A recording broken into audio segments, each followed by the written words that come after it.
नमस्कार। अखन रांची में छी हम उपस्थित। रांची के एक क्षेत्र कांके और कांके कृषि विहार से कनिक आगा बोरिया चौक और वही के बगल में मात्र बायां जेबे तो मात्र 200 मीटर 300 मीटर पर एक मदन मोहन मंदिर,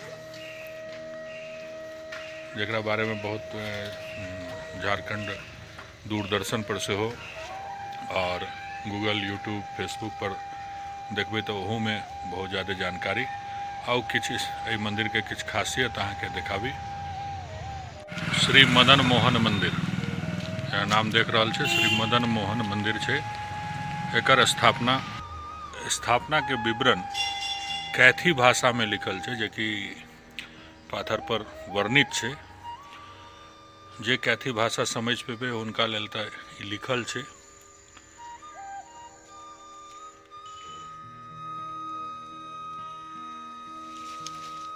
लेकिन जे देवनागरी लिपि है में वर्णित है श्री श्री मदन मोहन मंदिर बोरिया, निर्माता लक्ष्मी नारायण तिवारी, स्थापित सन 1665। मंदिर के बारे में जते वर्णित करी वो कम है।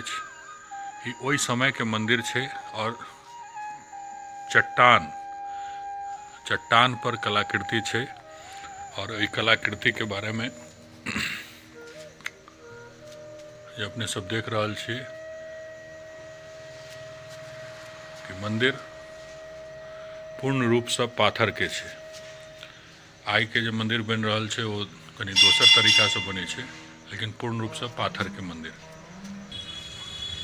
मुख्य द्वार पर गणेश जी बैसल छथि,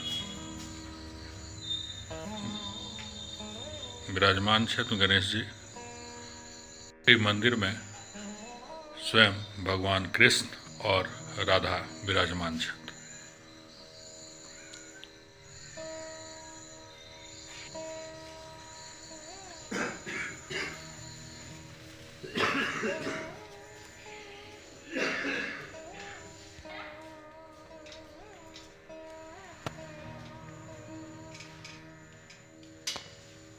अपने सब दर्शन करी और अपने सबसे आग्रह करब जे रांची में रहनिहार छे निश्चित रूप से राधा कृष्ण मंदिर में आब भगवान वासुदेव और राधा रानी के दर्शन करी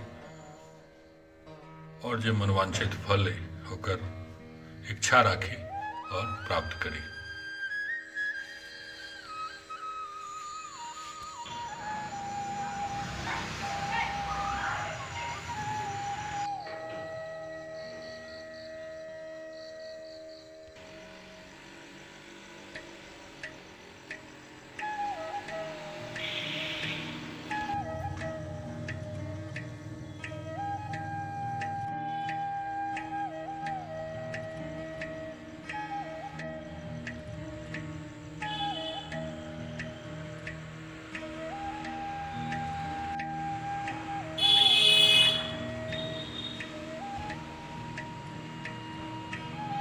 नहीं लेंगे तो दोनों लोग विचार किए कि एक लेंगे नहीं एक देंगे नहीं। तो बोले इस धन को क्या किया जाए, तो कहे कि इस धन से मंदिर का निर्माण किया जाए। तो उसी धन से जो है मंदिर का निर्माण करवाया गया। और उसके बाद जो बचा तो क्या नाम है आपको जगन्नाथपुर मंदिर बना और 1665 ईस्वी में मंदिर बना। 14,001 रुपये में मंदिर बना। चलिए, भगवान वासुदेव यहाँ विराजमान है, श्री कृष्ण विराजमान है। क्या मूर्ति में कोई बदलाव हुआ है या उसी समय से है? मूर्ति यहाँ पर एक दो बार चोरी हुई है, लेकिन भगवान विग्रह वही हैं। और स्थान का महत्व होता है और स्थान में शक्ति होती है। ये स्थान तो पुराना ही है। चलिए, बहुत बहुत धन्यवाद। क्या ये जो रातू महाराज या नागवंशी, तो ये नागवंशी जो हमारे महाराज थे जिनका अवशेष अभी कुछ कांके क्षेत्र में दिखाई देता है, क्या उन्हीं महाराज तो वही के महाराज के द्वारा दिया गया है। इस मंदिर की विशेषता? इस मंदिर का विशेषता ही था कि पहले इस एरिया में कहीं चोरी होती थी तो लोग कसम खाने आते थे, और हमने अपने आंखों से देखा है कि जो आदमी गलती किया रहता था वो आदमी को यहाँ प्रवेश करने में कष्ट होता था। जब उसको यहाँ पर तुलसी दल दिया जाता था, हाथ उसका कांपने लगता था, जबान लड़खड़ाने लगता था। हम लोग उसको भरसक पहले ही कहते थे कि बाबू जो लिए हो दे दो, नहीं दे सकते हो तो स्वीकार कर लो ताकि तुम्हारा कोई क्षति ना हो।